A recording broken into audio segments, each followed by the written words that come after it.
Hello and welcome to Chapter 2, Verse 54 of the Yoga Sutras. My name is Sylvia Mordini and I'm the founder of Life Inspired and Alchemy of Yoga. It's a delight to take you on this journey into the last 4 limbs of the 8-limb path. So for context, let's just review those, shall we? This particular sutra is Pratyahara, so withdrawal or control of the senses. Then we go into the 6th limb, and that is dhyana, concentration. Then dharana, meditation, and then samadhi, integration, absorption, transcendence. So these are the other half of the 8-limb path of yoga. This is very exciting because everything we've done has helped us to prepare to get to this point. Now, if we're thinking about climbing the rungs of a tree, then sequentially we have to do what came before. But equal to that is the belief and understanding that the 8-limb path are like spokes of a wheel, so that you might be experiencing these things, not in a certain order, but maybe at the same time and out of order, so to speak, because they're not necessarily sequential like rungs of a tree.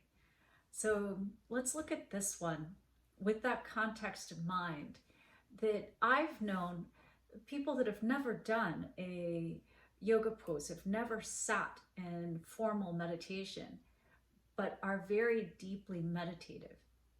I've known other people that have the ability to concentrate and focus and hold their attention, sustain for a very long time, but have never participated in spiritual or yogic practices like mantra or gazing at a candle flame or anything like that. So just keep that in mind. Now, let's think about a couple key things. One, that yoga is a journey inwards, that this is the study of the self, through the self, to the self. That is the practice of yoga in a nutshell. So therefore, this Pratyahara, this particular sutra, is reminding us that it's always meant to be an inward journey to the true self, to the light of the self. And here's where the practice lies. Now, as human beings, we're highly sensitive to all the sensory output that's around us, and ever more so as it increases. And in general, we're even chasing a stimuli because we're waiting for that call to come in from a friend. We're waiting for that text to beep from a coworker. We're waiting for some alarm to go off in our home saying that the food is ready. So we're constantly now at this point in our development looking for the stimuli. It's not even that they're just out there. We've become habituated to want that, to need that. Every ding, every bell, every whistle. Now, Pratyahara, this particular sutra, is advising that we make a conscious decision to go inwards. That it's not haphazard, maybe it'll happen, maybe it won't, but we're choosing on purpose to go inside and navigate the internal landscape within us. So we change the focal point from the macro, all the stuff outside, to the micro, into the self. And that's a really fundamental paradigm shift to change the focal point of all of our attention. So it's a process of redirecting our energy. Instead of dispersing the energy, you have my distracted attention. We're now gathering the energy and focusing it inwards. You have my undivided attention. It's almost like a flashlight that's illuminating this huge amount of space around us. But this is more like a laser light, and it's just pointed inside so that we can go in. And equal to this is the state of witnessing. We're not trying to solve anything. We're simply in the state of the observer as we go more deeply inside. and to switch from the doing, the managing, the like looking and answering and reacting and responding to everything outside ourselves, to now going into a being state.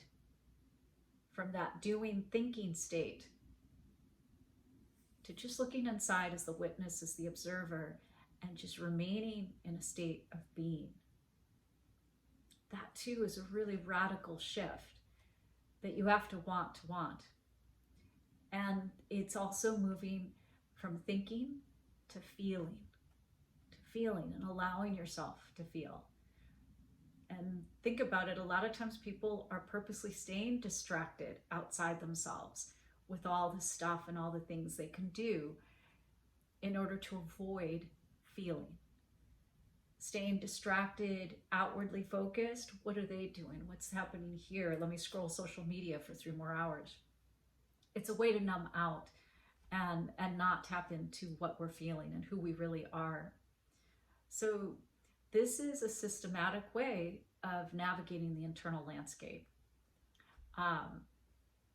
One of the translations that's formally put forth goes like this: when the mental sense organs cease to grasp at external and internal objects, manifest or unmanifest, the student remains free. The mind, detached from earthly objects and sensory stimulation, realizes that all is within. This includes renunciation of external and internal objects, desires of sensations, mental tendencies, afflictions, and aversions. And having withdrawn from the exterior forces, the mind begins to perceive its own nature. It achieves chitta, svarupa, the true nature of the mind, or individual, the sva, S-V-A, form, rupa, of itself. The senses themselves, described in traditional yoga as subservient to the mind when well trained, then imitate the mind. They become alive so that the mind also withdraws from the external stimuli. Now that may sound pretty technical as an explanation of pratyahara, all pointing towards not only a withdrawal from distractions surrounding us, but possibly also a retreat from life and engagement with the big wide world around us. Another translation, abstract pratyahara is the subjugation of the senses by the thinking principle and their withdrawal from that which has hitherto been their objects. Or, when the mental organs of senses and action cease to be engaged with their corresponding objects in their mental realm and assimilate or turn back into the mind field from which they arose, this is called the 5th step, pratyahara. When the mental sense organs which imitate the appearance in the mental realm dissolve back into the mind, this is the 5th limb. Thinking about the physical world and your personal world as inextricably connected is important to understand yourself. Your perception of the world is unique and separate from the actual substance of the world or the ways in which others view the universe. When you are able to temporarily withdraw from your exterior senses, you will gain a better connection and understanding of yourself and to yourself. So, in fact, it's fair to say that most of us are training our attention unconsciously to be highly responsive to external stimuli, shifting from one to the other in fast succession. Now, that's not necessarily negative. If we're able to disengage voluntarily from the external stimuli, this is important. If we can't focus our attention inwardly, we are then only training half of our capability. So it's not a bad thing to be stimulated by external forces. For instance, Netflix. So watching a show on Netflix for enjoyment, pleasure, diversion, not a bad thing at all. But it's that binge watching. It's that almost addictive quality that I can't stop with one. I need a second, I need a third, I need to watch all of them. And now it's like 3 in the morning. That's where then it's a problem. We can't regulate it. So pratyahara, to control the senses, to know that you're in charge, you can stop the binge watching. You can stop with the music that you're playing, and when you're tired, just turn it off. You can stop scrolling your social media. Even if you're falling asleep, you can stop way before that.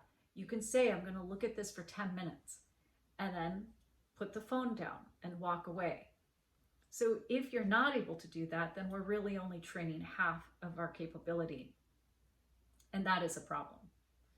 So no matter what, the outside world and the inner world are inextricably connected. Our micro is part of the macro, and we live in this bigger universe.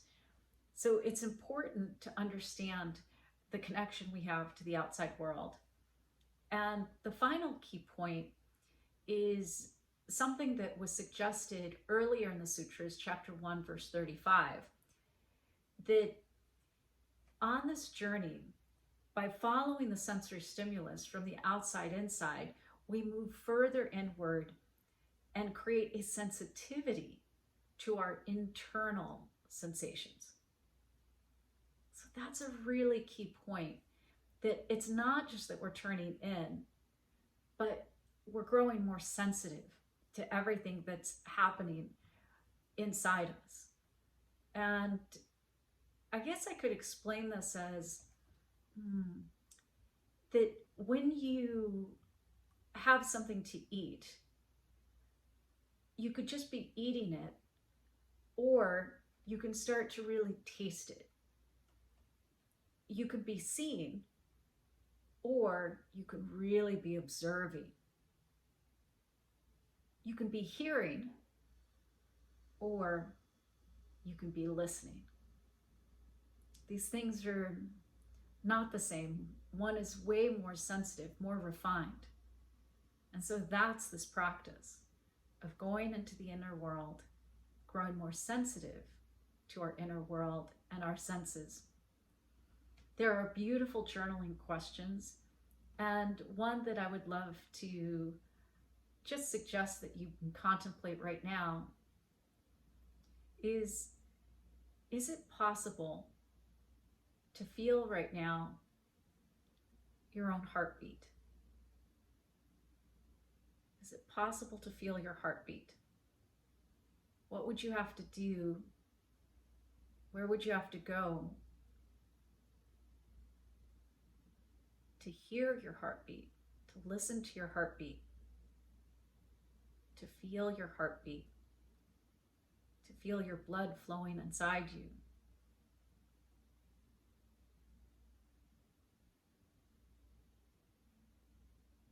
Well, looking on the outside is not going to bring us to that place of our heartbeat.